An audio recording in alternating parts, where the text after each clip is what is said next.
E aí, pessoal, esse é o sexto vídeo de PowerShell para DBA SQL Server.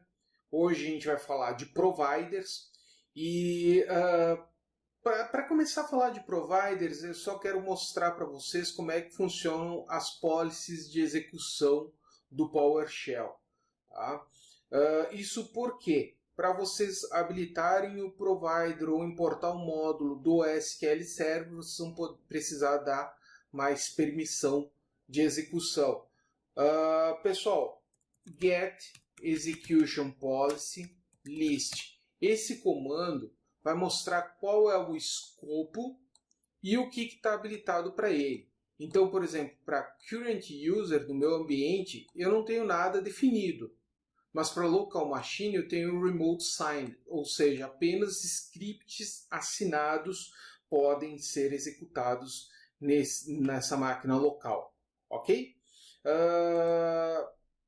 Eu vou deixar na descrição do vídeo um link para o TechNet, tá? Onde tem a descrição de todos os parâmetros do Execution Policy. Por favor, prestem atenção, porque a gente está falando de segurança, é muito importante. Não liberem tudo. Qualquer código malicioso pode ser executado e pode danificar o ambiente de vocês. Então, por favor, prestem atenção nas execution policies do ambiente de vocês, no link que eu vou deixar ali na descrição do vídeo, ok? Pessoal, como eu faço para setar a policy? Por exemplo, get execution policy, e ele me disse qual que é as policies. Interessante que essa lista aqui tem ordem de precedência, tá? Eu posso vir aqui, por exemplo, usar o get execution policy e colocar scope, local machine, e eu vou descobrir o que está citado para aquele escopo. Logo, se eu quiser definir qual que é o escopo ou a policy para um determinado escopo, eu vou fazer o set execution policy, scope, vou dizer local machine, vai ser remote signed. Legal. Aqui você vai ter que concordar que está expondo a segurança, né?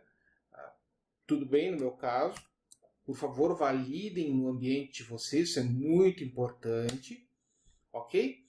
E aí eu dei a permissão para poder executar scripts assinados no meu ambiente, que é isso que eu preciso para falar de providers. Ok, pessoal? Bom, falando então de providers.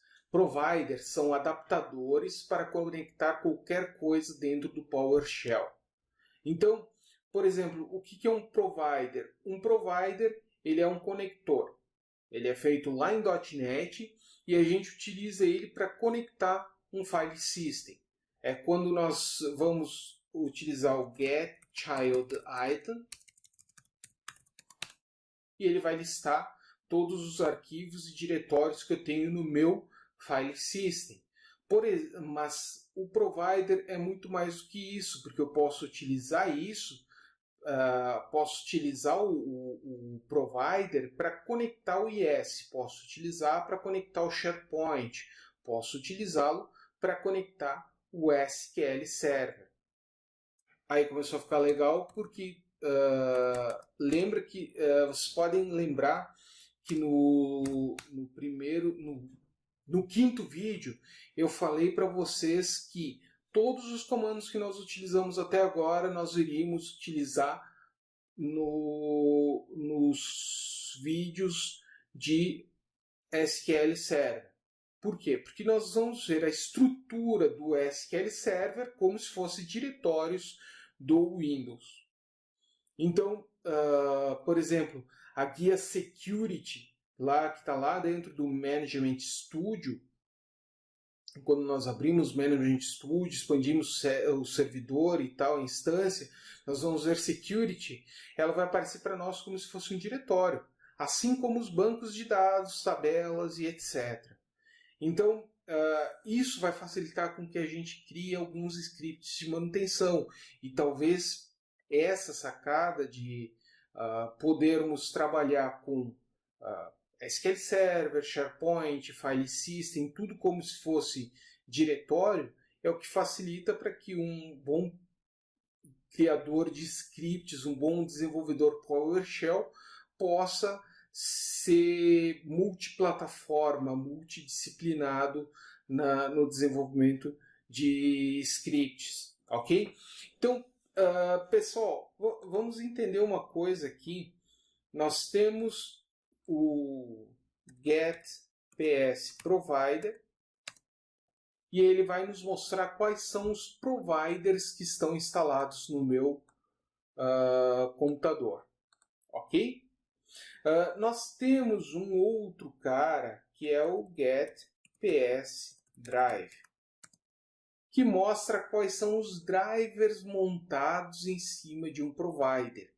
Então, por exemplo, eu tenho o provider de alias e eu tenho um drive criado que se chama alias. É a mesma coisa com o do registry, que está aqui em cima, né? E nós temos o HKCU, que é o Key Current User, que está montado.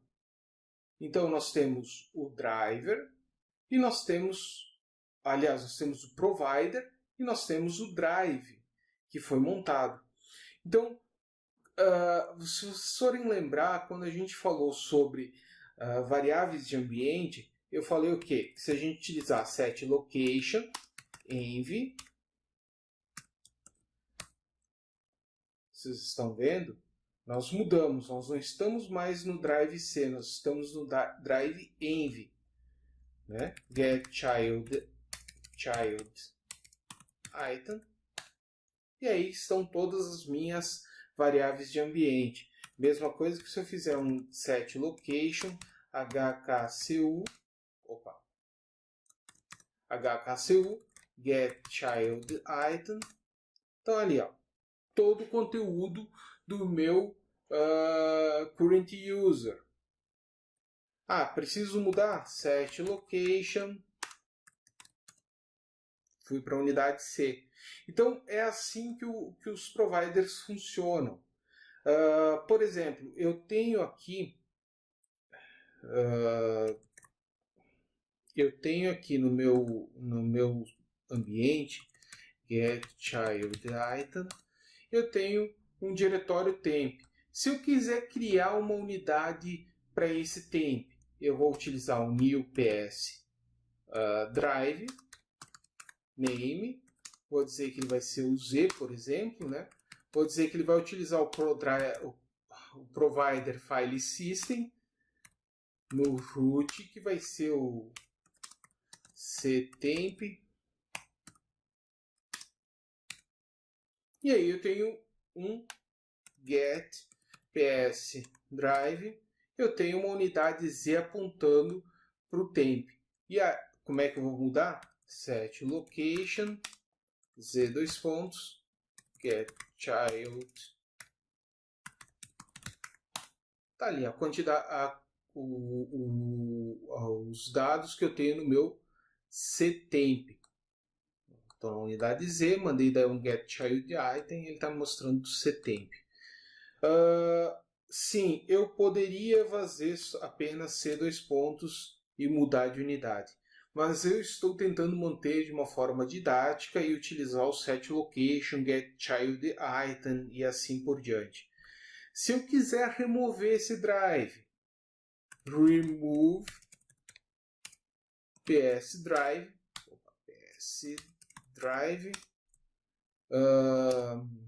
name Z. Então, Z não existe mais porque eu removi, que é psDrive, tá ali, eu não tenho mais a minha unidade montada Z. Se eu fosse montar uma unidade da rede, new psDrive name, vou colocar aqui como S, vou dizer que o root dele vai ser o Surface Book, que é a minha máquina local, share, vou colocar como persiste,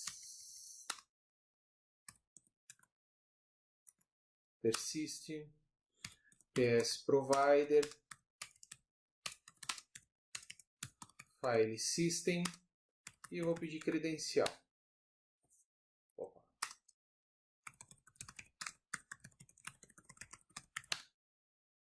Pronto.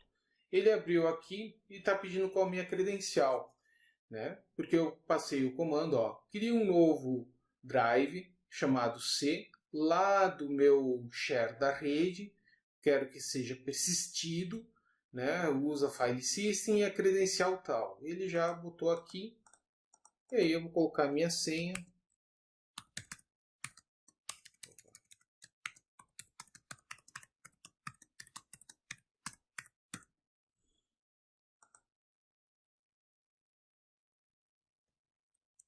Ele vai autenticar e já montou uma unidade S get child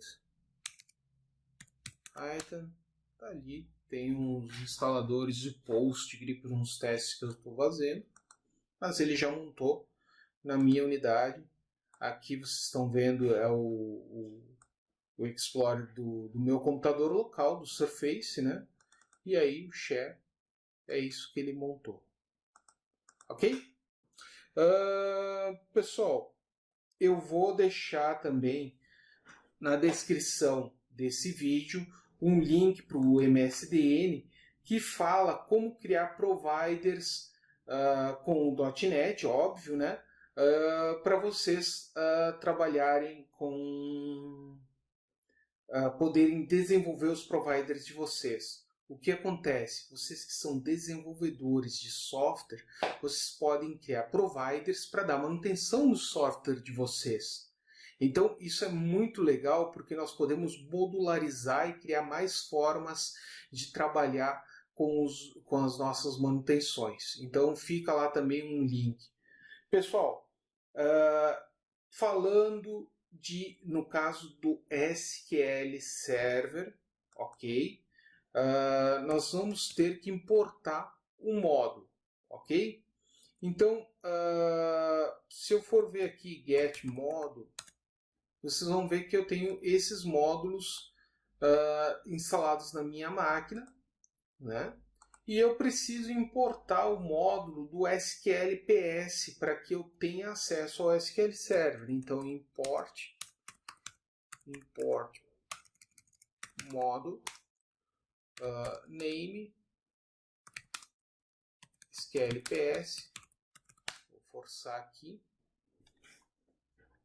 Ele importou outro parâmetro muito legal aqui que é...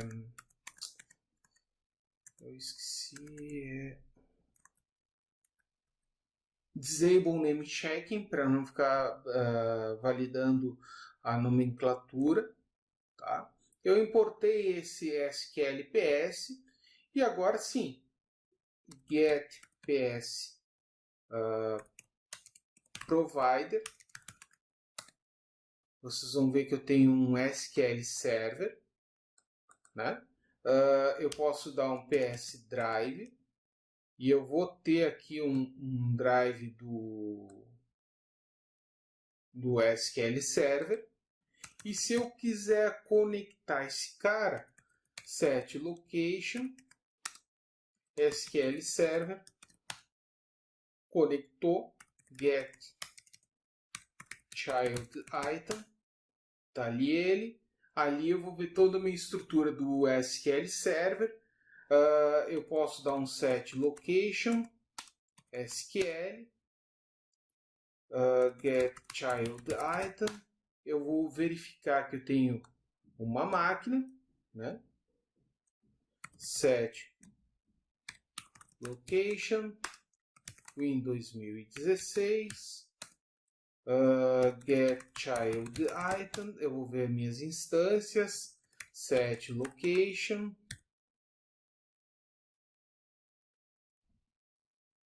e meu note deu uma travada espetacular. Pessoal, eu dei uma paradinha no vídeo ali porque meu Note deu a minha VM deu uma travada, né? Vou acessar aqui o default. Opa, travou. Então eu vou acessar o default. Vou deixar esse aqui agora. Opa, entrou.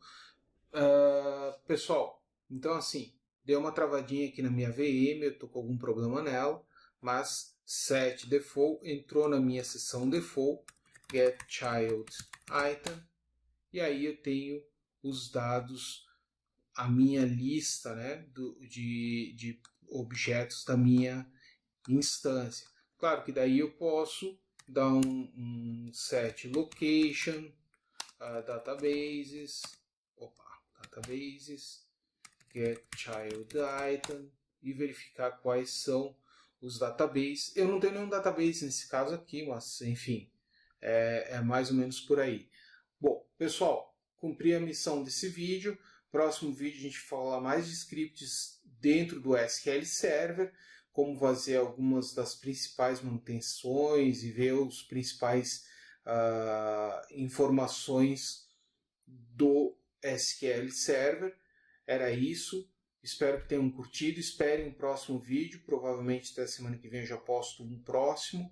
E deem um like, compartilhem, assinem o canal, aquela coisa de sempre. Valeu, pessoal. Abraço e até o próximo vídeo.